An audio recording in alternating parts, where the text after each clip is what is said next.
As kickoff approaches this year, the record shows 22 wins for the pro teams, 9 for the collegians, and 2 ties. Being drafted for the All-Star team is one of the really top collegiate football honors. And tonight, we have some of the country's best players, like... Did you know that for more than 4 decades, college football players actually faced off against the reigning NFL champions in a real full-contact game? Yeah, you heard that right.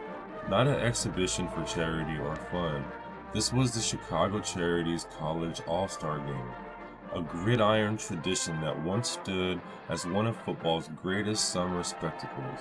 From 1934 all the way to 1976, this event brought together the best college seniors in the nation, the future stars of the National Football League, and pitted them against the defending professional champions in front of massive crowds at Soldier Field in Chicago. Some stadiums would have over 100,000 people. It was more than just a football game. It was a clash between eras, between levels, between dreams and reality. It was a test. Could the best of college football actually hang with the pros? To understand how it all began, we go back to 1934, the middle of the Great Depression. Sportswriter Arch Ward of the Chicago Tribune had a vision. Ward believed that football, like baseball's All-Star Game, could be used as an event that captured the imagination of fans and gave back to charity. So he proposed a game, the nation's top college seniors versus the NFL champions from the previous season. The proceeds would benefit Chicago area charities, hence the name, the Chicago Charities College All-Star Game. The NFL, still finding its footing in popularity compared to college football at the time, jumped at the idea. This was an era where college football actually outdrew the pros. So the game became a way to bridge that gap, and maybe, just maybe, prove that the NFL truly represented the top level of sport. And so, on August 31st, 1934, the very first game was played. The Chicago Bears, champions of the NFL, took on the inaugural team of college all-stars. The results, a 0-0 tie. That's right, no winner. Just hard-nosed old-school football, but it didn't matter. The game was a massive hit. Over 79,000 fans filled Soldier Field that night to watch it. The tradition was born. From the first game onward, the event became a national summer tradition.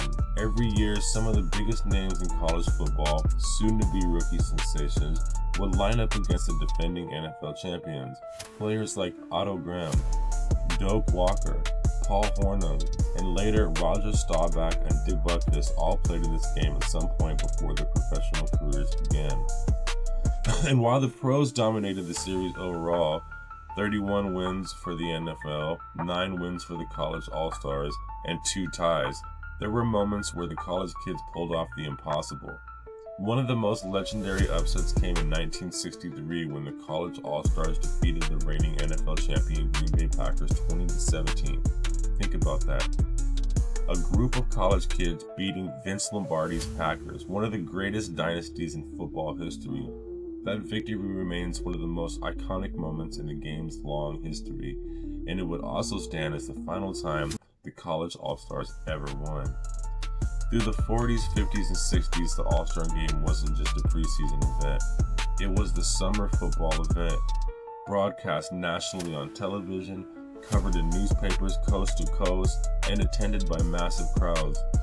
Soldier Field would regularly host over 70,000 fans every year.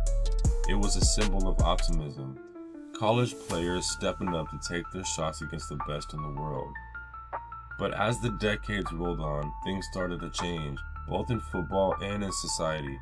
The NFL, once the underdog compared to the college ranks, had become a financial and cultural powerhouse by the 1970s. Super Bowls were national holidays, players, celebrities, and that changed everything for the All-Star Game. The first major problem was injury concerns.